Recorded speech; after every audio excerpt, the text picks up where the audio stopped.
Hello there and welcome to a introduction of the swing trend indicator. We'll go over a couple of things here today, looking at how it determines a series of higher highs and higher lows for uptrends, or lower lows and lower highs in downtrends. The zigzag here is connecting the alternating highs and lows. And so we'll look at few of the settings available to you in the indicator dialog box to define that, looking at the trend definition, entry points, as well as how to set up the trailing stop feature for managing exits. But let's start with the major trend definition here. Of course, that is the breaking of the lower high or the higher low.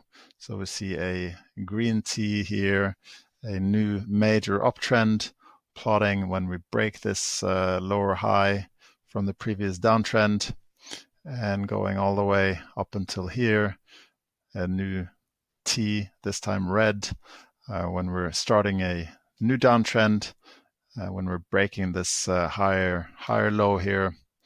We also have minor trends and minor signals as represented by the direction of the current swing leg. But to understand that, we need to look at how new swing legs are added. Basically, we always have alternating swing highs and lows.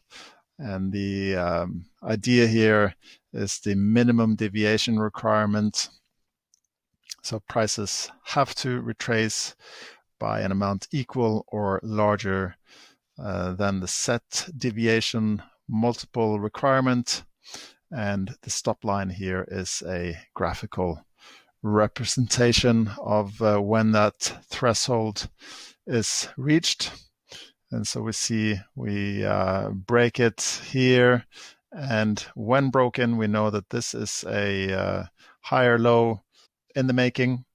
And that becomes final once we break the threshold in the opposite direction. So from this point on, we're looking at higher highs, and this one has become the final higher low.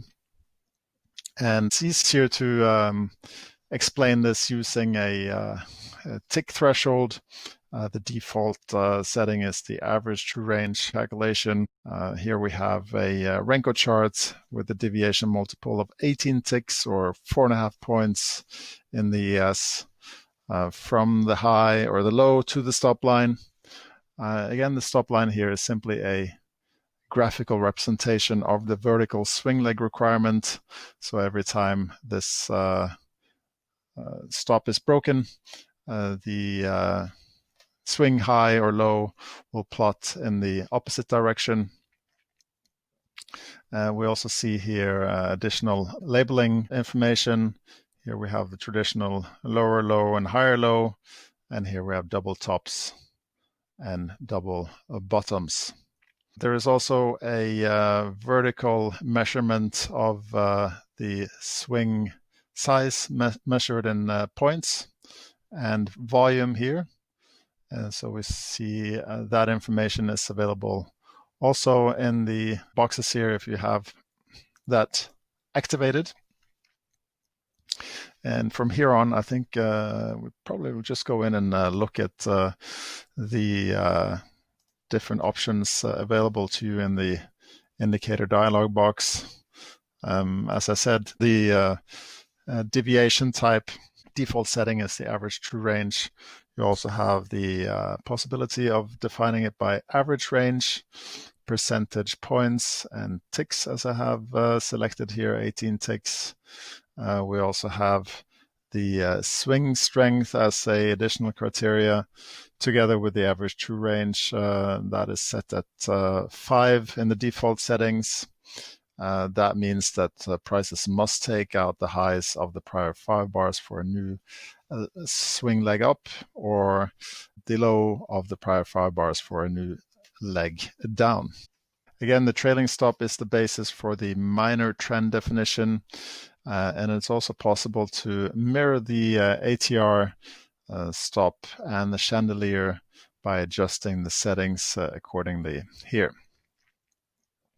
We also have this swings based on close activated here. If you deactivate it, the swings will be based on the high and low points. Then we have the double top and double bottom sensitivity. 0 will be a real double top and bottom, whereas these values here increases the tolerance. You have a minimum deviation threshold added here of 0.15. Other settings here are display options, and we'll just go back in here and look a little bit at the signals again. We mentioned the major trend signal occurs here at the breaking of the higher low. And then from this point on, breaking of the deviation threshold, we're looking at a lower high, and that occurs here. This leg becomes final once it's broken in the opposite direction. And at that point, you also have a confirmation signal of this trend. So this is the key bearish signal, the first breaking of the threshold in the direction of the trend. And again, we have a break to the upside of the minimum deviation here.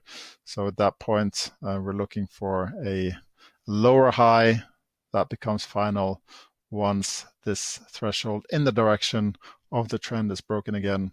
And we have a consecutive signal here.